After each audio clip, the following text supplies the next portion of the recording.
अस्सलाम वालेकुम। Unit number 1 की वीडियो अपलोड हो चुकी है। यूनिट नंबर 2 के आज मैं आपको वो तमाम सवाल दिखाऊंगा जो इस मरतबा बोर्ड में आएंगे और 2013 से लेकर 2024 तक अब तक बोर्ड में आ चुके हैं। उन तमाम सवालात की डिटेल आपको इसी वीडियो में मिल जाएगी, तो वीडियो को लास्ट तक देखें। ये एक पुराना ग्रीक फ़िलासफ़र है। इसने सबसे पहले एटम के बारे में हमें नज़रिया दिया था। इसका नाम और इसकी वर्किंग आपको पता होनी चाहिए। जॉन डाल्टन की एटॉमिक थ्योरी आपके पेपर के अंदर आती है। एक क्वेश्चन पेपर के अंदर आता है कि किसने प्रोटॉन डिस्कवर किया, किसने इलेक्ट्रॉन डिस्कवर किया और किसने न्यूट्रॉन डिस्कवर किया।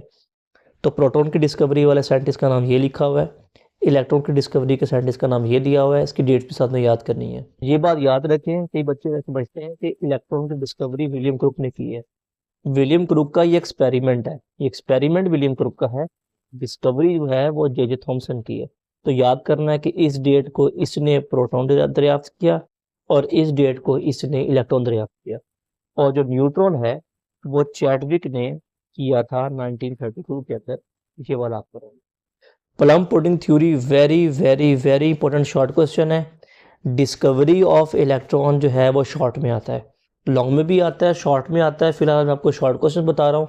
मैं जैसे पहले बता चुका हूँ अपनी पहली वीडियो के अंदर कि लॉन्ग की सीरीज़ अलग से है, तो ये शॉर्ट की सीरीज़ चल रही है।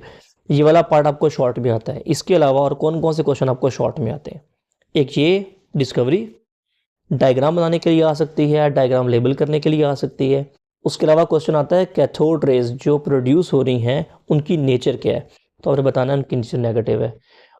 प्रेशर के बारे में क्वेश्चन आता है कि 10⁻⁴ तक हम इतना लो प्रेशर क्यों रखते हैं, तो उसका आंसर भी इंपॉर्टेंट शॉर्ट क्वेश्चन है। इसके 2 से 3 पॉइंट जो है या 4 पॉइंट है वो आपको शॉर्ट में आ सकते हैं। इस पैराग्राफ में 2 से 3 इंपॉर्टेंट शॉर्ट क्वेश्चन मैं बता रहा हूँ, जरा गौर से सुनना। कैथोड रेज वेव्स या रेज नहीं है बल्कि ये मूविंग पार्टिकल्स हैं। इस चीज़ को प्रूव करने के लिए क्वेश्चन आता है, तो उसका आंसर यहाँ लिखा हुआ है। एक क्वेश्चन आता है कि साबित करें कि इलेक्ट्रॉन एटम का फंडामेंटल पार्टिकल है, इलेक्ट्रॉन एटम का बुनियादी हिस्सा है। तो आपने बता देना यहाँ से सिन से लेकर आगे तक ये सारा पार्ट जो है इस क्वेश्चन के आंसर के तौर पे आ जाएगा। जिस तरह से इससे क्वेश्चन बने थे वैसे ही क्वेश्चन इसके बनेंगे। क्वेश्चन क्या बन रहे हैं कि डिस्कवरी ऑफ प्रोटॉन कैसे हुई, आप एक्सपेरिमेंट लिखेंगे। इसकी डायग्राम बनाने के लिए आ सकती है, लेबल करने के लिए आ सकती है, और पूछा जाएगा कि प्रोटॉन जो है उसकी नेचर क्या होगी या कैनाल रेज की नेचर क्या होगी। तो आपको बताना है कि उसकी नेचर पॉजिटिव है। ये पॉइंट नंबर 4 ही मेन पॉइंट था इसकी डिस्कवरी का। तो ये शॉर्ट क्वेश्चन में आता है कि how canal rays are produced, उसका आंसर पॉइंट नंबर 4 के अंदर है। अच्छा, उसके बाद है discovery of neutron. Discovery of neutron क्योंकि थोड़ा सा लेंथी टॉपिक हो जाता है, क्योंकि पहले रदरफोर्ड के बारे में बताना पड़ेगा, फिर हमें चैडविक के बारे में बताना पड़ेगा। तो 2 साइंटिस्ट हैं, बात लंबी हो जाती है, इसलिए अक्सर वहाँ पे लिखा होता है कि ब्रीफ, मुख्तसर करके बयान करें। तो आपने बता, तो आपने ज़्यादा डिटेल नहीं बतानी, मुख्तसर अल्फाज के साथ ही आपने ये क्लियर करना है। ये जो इक्वेशन लिखी हुई है ये आपने साथ में लिखनी है डिस्कवरी के। Properties of neutron very very very very important short question है, और टेस्ट योरसेल्फ का पॉइंट नंबर 1 और 3 इंपॉर्टेंट है। यहाँ पे कौन कौन से क्वेश्चन बनते हैं? पहला क्वेश्चन तो ये है कि रदरफोर्ड के एक्सपेरिमेंट का सेटअप लिखें, उन्हें पूरा बता देना जो कुछ में लिखा हुआ है। उसके अलावा एक क्वेश्चन आता होता है कि रेडियो एक्टिव कौन कौन से एलिमेंट थे जिनसे रेडियो एक्टिव शुआएं निकली हैं, उसके सोर्सेज कौन कौन से थे। तो आपने बता देना उसके 2 सोर्सेज थे, रेडियम एंड पोलोनियम। ये शॉर्ट क्वेश्चन है। उसके अलावा जो ऑब्जर्वेशंस जो हैं ये शॉर्ट में आती हैं, ठीक है। और एक क्वेश्चन आता है कि particle who determine the mass of the atom, वो पार्टिकल कौन सा है जो पूरे एटम का मास बना के रखते हैं। तो याद रखें कि वो पार्टिकल्स हमारे पास 2 हैं।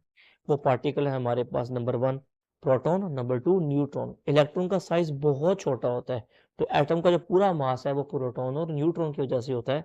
तो ये एक extra question, conceptual question paper के अंदर 2024 के अंदर आया, और ये 2023 में भी इस तरह का सवाल आया था। तो क्योंकि आप लोगों को एनालिटिकल और कॉन्सेप्चुअल क्वेश्चन अब नए बोर्ड पॉलिसी के मुताबिक आते हैं, तो ऐसे सवालों के जवाब किताब में नहीं होते, उससे मिलती-जुलती बातें किताबें मौजूद होती हैं। तो जिस तरह के सवाल अब तक आ चुके हैं तो मैं साथ-साथ आपको बता रहा हूँ। अच्छा, अभी इसमें आ जाएँ, इसमें पॉइंट नंबर जो 2 है, इसके अंदर पूछते हैं कि साबित करें कि न्यूक्लियस जो है वो एटम के सेंटर में है। या पूछ लेते हैं कि पूरे जो एटम का स्ट्रक्चर क्या होगा, वो रदरफोर्ड ने कैसे डिफाइन किया। पॉइंट नंबर 2 उसमें आ सकता है। पॉइंट नंबर 6 जो है उसमें लिखा होता है prove that atom as a whole is neutral. साबित करें कि एटम मजमूई तौर पर न्यूट्रल है। उसका आंसर पॉइंट नंबर 6 हो जाएगा। डेफिनेशन आ जाती है न्यूक्लियन की, तो आपने वो कर लेना है। एक क्वेश्चन आता है कि where mass of atom exist, तो आपको मैं पहले बता चुका हूँ कि पूरा जो मास है वो एटम का प्रोटॉन और न्यूट्रॉन की वजह से होता है, और ये दोनों के दोनों न्यूक्लियस के अंदर मौजूद होते हैं, तो आप इसके आंसर में लिखेंगे कि न्यूक्लियस है। ठीक हो गया। और एक पॉइंट आता होता है कि prove that the majority part of atom is empty, ज़्यादातर हिस्सा जो है वो एटम का खाली है, इसको साबित करें। उसके लिए पॉइंट नंबर 4 आ जाएगा। Defects, very very very important question है। अब एक क्वेश्चन इधर से आएगा कि रदरफोर्ड को मिला है नोबेल प्राइज, तो कब मिला है और क्यों मिला है वो बता देना है। और एक क्वेश्चन आता है who is the father of nuclear science, तो यहाँ लिखा हुआ है कि Rutherford is the father of nuclear science. ठीक हो गया। ये 3 सवाल कॉन्सेप्चुअल हैं, इसके आंसर आप लोगों ने खुद तलाश करने हैं, पेपर में कभी आए नहीं हैं, आ सकते हैं। अच्छा, यहाँ पर आते हैं तो यहाँ पर हमें बोहर के बारे में आपने पढ़ लेना है, बस रीडिंग कर लेनी है। यहाँ लिखा हुआ है बोहर को जो नोबेल प्राइज़ है वो कब मिला और क्यों मिला, और यहाँ से आपको पोस्टुलेट्स आ सकते हैं। शॉर्ट क्वेश्चन में अमूमन 2 पोस्टुलेट्स आते हैं, तो आपको इसे 2 कर सकते हैं। तो मैं आपको मशवरा दूंगा कि हमेशा पॉइंट नंबर 3 और 4 को तैयार करें। बच्चे पहले 2 पॉइंट तैयार करते हैं शॉर्ट के लिए कि वो छोटे हैं, लेकिन आपको उसका नुकसान होगा। आप पॉइंट नंबर 3 और 4 तैयार करें, क्योंकि 3 और 4 अलग से भी शॉर्ट क्वेश्चन आता है। तो जब आप इन 2 को तैयार कर लेंगे तो आपके वो वाले 2 क्वेश्चन भी साथ में ही तैयार हो जाएंगे। क्वेश्चन क्वेश्चन आता है कि जब तक इलेक्ट्रॉन अपने शेल में रहेगा तो क्या वो अपनी एनर्जी एब्जॉर्ब करेगा, एमिट करेगा, खारिज करेगा या जज़ब करेगा, तो आपने बता देना है कि उसके बारे में पॉइंट नंबर 3 में लिखा हुआ है। और पॉइंट नंबर 4 में लिखा हुआ है कब वो जो एनर्जी है जज़ब करेगा और कब वो एनर्जी एमिट करेगा, उसके बारे में पॉइंट नंबर 4 मौजूद है। तो ये 2 इंपॉर्टेंट शॉर्ट क्वेश्चन हैं। जब आप इन 2 को याद कर रहे हैं तो जब पोस्टुलेट्स आएंगे तब भी यही 2 लिखेंगे, तो आपके लिए बेहतर है। ये वाला फार्मूला आपने ध्यान से तैयार कर लेना है, और उसमें वैल्यूज पुट करके आप पहले, दूसरे, तीसरे, चौथे शेल की जो एंगुलर मोमेंटम है वो कैलकुलेट करेंगे। इसके बाद भी सवाल आपको आता है, और ये वाला सवाल आपके यहाँ पर टेस्ट योरसेल्फ में दिया हुआ है। ठीक है। पॉइंट नंबर टेस्ट सेल्फ का क्वेश्चन नंबर 1, 2 और 4 जो है वो ज़्यादा इंपॉर्टेंट है। इसके अलावा क्वांटम का मतलब क्या है, क्वांटा का मतलब क्या है, इनके बारे में क्वेश्चन आता होता है। और क्वेश्चन आता है कि मैक्स प्लांक ने ये थ्योरी कब दी है, मैक्स प्लांक को ये नोबेल प्राइज कब मिला, उसका आंसर भी यहाँ मौजूद है। और ये आजकल बहुत ज़्यादा रिपीट हो रहा है, इस पर आपने खास ख्याल करना है।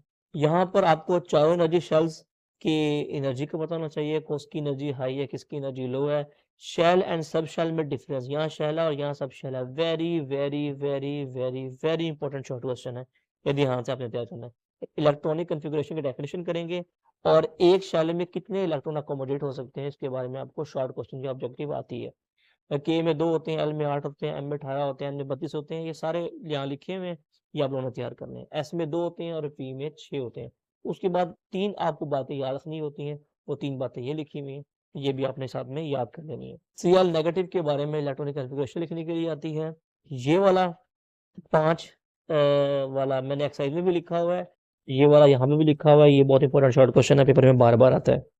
इसमें से पेपर में कोई भी आ सकती है, और याद रखें आपको सिर्फ नाम आएगा, एटॉमिक नंबर अपने ज़बानी याद रखने हैं, कन्फिगरेशन अपने ज़ुबानी करनी है। अगर आप में किसी कन्फिगरेशन नहीं आती तो कमेंट करेगा, तो मैं आपको कन्फिगरेशन सिखा दूंगा। आपको एक ही वीडियो के अंदर 2-3 मिनट के अंदर अंदर कन्फिगरेशन समझ में आ जाएगी। लेकिन वो जो रट्टा लगाते हैं ना, स्कूल पब्लिक स्कूल वाला रट्टा, वो नहीं लगाना, ठीक है, वरना क्वेश्चन गलत हो जाएगा आपका। अच्छा, इसमें जो मशहूर जो कन्फिगरेशन ज़्यादा पेपर के अंदर आती है वो मैं नोट करवा रहा हूँ। उसके अलावा भी जो है पेपर के अंदर आती रहती हैं, वो भी आपने तैयार करनी है। जो ज़्यादा इंपॉर्टेंट है वो नोट कर लें। नाइट्रोजन है, sodium, magnesium, phosphorus, chlorine, argon और Cl नेगेटिव, ये आपकी ज़्यादा इंपॉर्टेंट है। इस टेस्ट योरसेल्फ के अंदर पहले 2 सवाल ज़्यादा अहम है, और जैसे मैं पहले वीडियो बता चुका हूँ पुरानी वीडियो के अंदर के टेस्ट योरसेल्फ के ऊपर इंशाल्लाह अलग से सीरीज बनाऊंगा, इसमें ये सारी बुक की टेस्ट योरसेल्फ जो है वो आपको सिखा दूंगा। अच्छा, आइसोटॉप की डेफिनेशन आपके पेपर के अंदर आती है। यहाँ लिखा हुआ है कि केमिकल प्रॉपर्टीज सेम होती है, फिजिकल प्रॉपर्टीज डिफरेंट होती हैं, और क्वेश्चन आता है वाई, तो उसका आंसर जो है मैंने अंडरलाइन किया हुआ है, ये आप उसका आंसर करेंगे। ठीक है। अच्छा, एक क्वेश्चन आता है कि why different math number different क्यों होते हैं, आपने बताना है कि इसमें न्यूट्रॉन तादाद डिफरेंट होती है, इसलिए मैथ नंबर डिफरेंट होता है। एग्जाम्पल जो है इससे क्वेश्चन कौन कौन से बनते हैं। अच्छा, यहाँ पर एक क्वेश्चन आपको बनता है कि ये जो प्रोटियम, ड्यूटियम, ट्रिटियम, हमारे पास 3 आइसोटॉप हैं हाइड्रोजन के, इसके बारे में क्वेश्चन आता था कि इन तीनों में से किसके अंदर न्यूट्रॉन ज़्यादा हैं। ठीक है, तो आपने वो याद कर लेना है। अच्छा, उसके अलावा आपको बताने के लिए आ सकता है कि कौन सा जो है कार्बन का स्टॉक जो है वो 98.9% अवेलेबल है, कौन सा 1.1% अवेलेबल है, और यूरेनियम का कौन सा ऐसा है जो 99% अवेलेबल है। तो ये चीज़ें आपने एक बार पढ़ लेनी है। अच्छा, एक क्वेश्चन आपको आता है, मैंने यहाँ लिखा हुआ है, एक क्वेश्चन बड़ा अहम है, वो आता है कि जो फार्मूले लिखे हुए हैं ना, ये इस शक्ल में फार्मूले बने हुए आएंगे, ये देख लें जरा ध्यान से, ठीक है। ये जो शक्ल है, इस फॉर्म के अंदर फार्मूले बने हुए आते हैं, और इसमें से आपको 3 चीजें निकालने का बोलते हैं, इलेक्ट्रॉन, प्रोटॉन, न्यूट्रॉन। तीनों कैलकुलेट करें। अगर आपको नहीं आते तो आप कमेंट कर सकते हैं, आपको सिखा दूंगा। तो वो 3 चीजें जो हैं वो कैलकुलेट करने के लिए आती है कि इस स्ट्रक्चर में से देखें कि इलेक्ट्रॉन कितने हैं, प्रोटॉन कितने हैं और न्यूट्रॉन कितने हैं। अच्छा, और उसके बारे में आपको यहाँ पे भी ये टेबल मिलेगा, ये भी उसी चीज के बारे में लिखा हुआ है। अब ये पेज आ गया, लास्ट लास्ट पे हम पहुंच चुके हैं। इस पर आप लोगों के यूजेस आ सकते हैं। एक यूज आता है कि write down the 4 uses of isotope. तो हमने कोई से भी 4 के नाम लिखने हैं। अगर ऐसे आ जाए ना कि 4 यूज ऑफ आइसोटोप, तो इन चारों के नाम आ जाएंगे, ठीक है। बस रेड वाली हेडिंग्स आ जाएंगी, आपको तफसीलात में जाने की जरूरत नहीं है। कोई तफसील देना चाहे उसकी अपनी मर्जी हो सकती है, गलत नहीं होगा, लेकिन चारों के नाम दे देना काफी। 2 नंबर का सवाल है, 4 नाम हम दे रहे हैं, इनफ है, ठीक है। लेकिन अगर क्वेश्चन आ जाए आपको रेडियोथेरेपी लिखी है तो आप ये पूरा लिखेंगे, ट्रीटमेंट ऑफ कैंसर लिखे तो पूरा लिखेंगे। और ये याद रखना है कि स्किन कैंसर में बीटा रेडिएशन खारिज हो रही हैं, और कोबाल्ट 60 की तरफ से ये गैमा रेज जो है वो खारिज हो रही हैं। क्वेश्चन आ जाता है आपको कि बीटा और गैमा में से ज्यादा पेनिट्रेटिंग कौन सी, तो आपको बताना है कि वो गैमा ज्यादा पेनिट्रेटिंग है और बीटा कम पेनिट्रेटिंग है। अच्छा, उसके बाद है ये थायराइड के बारे में क्वेश्चन आता है, टेक्नीटियम के बारे में क्वेश्चन आता है। ये क्योंकि नॉर्मली विजिबल नहीं होता तो अक्सर ये बच्चे मिस कर देते हैं, पेपर में बहुत ज्यादा पेपर के अंदर आता है, ये तैयार करना है। Carbon dating important short question है। और एक क्वेश्चन आता होता है कि ये फिशन रिएक्शन, आपने फिजिक्स में पढ़ा हुआ है ना, यूनिट नंबर 6 में कि फिशन रिएक्शन है। केमिस्ट्री में बच्चों को भूल जाता है, तो ये फिशन रिएक्शन है। फिशन रिएक्शन के नाम से कोई भी क्वेश्चन आएगा तो आप ये वाली इक्वेशन लिखेंगे और इसके बारे में बताएंगे। अच्छा, उसके बाद क्वेश्चन आता है कि which elements are produce during fission reaction. तो आपने इन 3 के नाम लिखने हैं जो एरो के बाद लिखे हैं। ये भी मैंने वही मेंशन किया और ये भी मैंने वही मेंशन किया हुआ, तो ये 2 एलिमेंट्स के नाम है वो आप लोगों ने मेंशन करने हैं। ये टेस्ट योरसेल्फ में पॉइंट नंबर 1, 2, 5, 6 और 8 ज़्यादा इंपॉर्टेंट है, और इसमें कुछ खास नहीं है, इससे आप आगे चले जाएं। तो एक्सरसाइज हमेशा की तरह भरी पड़ी है निशानों से, ये देखें एक्सरसाइज के ये सारे सवाल जो हैं वो बहुत ज़्यादातर आते हैं।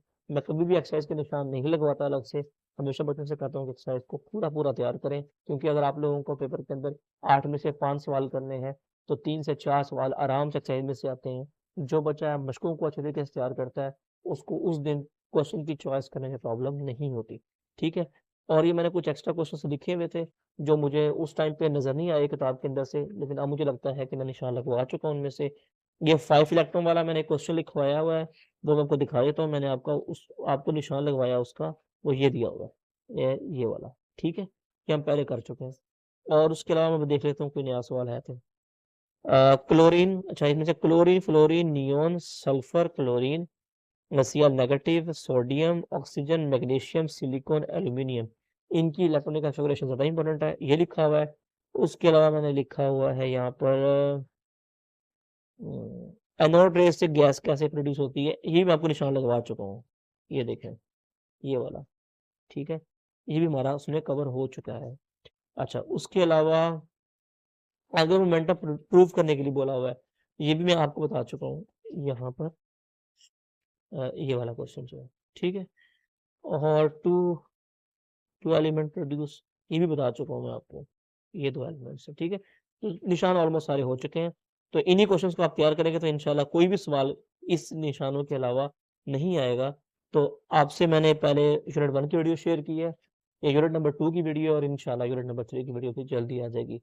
तो चैनल को सब्सक्राइब कर लें, शेयर करें, और जितना जल्दी शेयर करेंगे, जितना ज़्यादा शेयर करेंगे, और तो उतनी जल्दी मैं अगले चैप्टर की वीडियो बनाऊँगा। अपना ख्याल रखें, अल्लाह हाफ़िज़।